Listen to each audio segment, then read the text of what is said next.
ഇപ്പോൾ സമയം 6 മണിയാവാൻ പോകുന്നു. ഇവിടെ നമ്മൾ നേരെ ഇനി എയർപോർട്ടിലോട്ട് പോയിട്ട് അവിടെ നിന്നല്ലേ 8:55 ഫ്ലൈറ്റ്. റൂം വെക്കേറ്റ് ചെയ്യണം, ഊബർ ബുക്ക് ചെയ്യണം. Let's go. കഠോരമായ ഡൽഹി റോഡുകളിലൂടെ 8:55 ഫ്ലൈറ്റിന് നമ്മൾ 6 മണിക്ക് ഇറങ്ങിയിട്ടുണ്ട്. 6 മണി ആയതുകൊണ്ടായിരുന്നു. നമ്മൾ എത്തിയിരിക്കുകയാണ് സുഹൃത്തുക്കളെ. ഇന്ദിരാഗാന്ധി എയർപോർട്ട്. നല്ല തലവേദനയുണ്ട്, പോയിട്ട് ചായ കുടിക്കാൻ നോക്കാം. ഇങ്ങനെ സോളോ ട്രാവൽ ചെയ്യുന്ന വലിയ സുഖമുള്ള പരിപാടിയല്ല. എനിക്കിപ്പോൾ മനസ്സിലായി. ഈ സോളോ ട്രാവൽ ചെയ്ത് വീഡിയോ ഇടുന്ന എല്ലാവർക്കും എൻ്റെ ഭാഗം.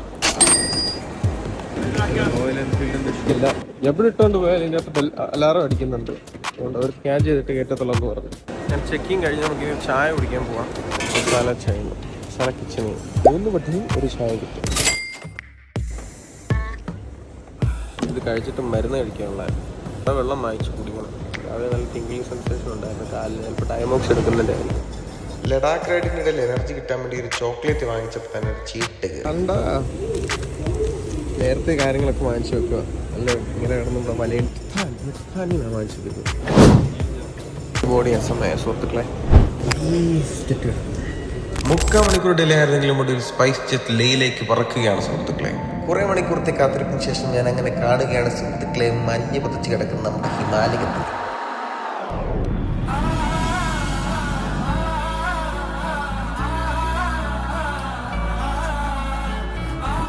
അങ്ങനെ എൻ്റെ വൺ ഓഫ് ദ ഡ്രീം ഡെസ്റ്റിനേഷനിലേക്ക് കാല് കുത്തിയിരിക്കുകയാണ് സുഹൃത്തുക്കളെ. പക്ഷെ നമുക്കിപ്പോൾ പുറത്തിറങ്ങാൻ പറ്റില്ല, കാരണം ആർക്കും കിട്ടിയില്ലെന്നാണ് പൈലറ്റ് പറഞ്ഞത്. അവിടെ ഇങ്ങനെ പുറത്തിപ്പോൾ ഇറങ്ങും നോക്കിയിരിക്കുകയാണ്.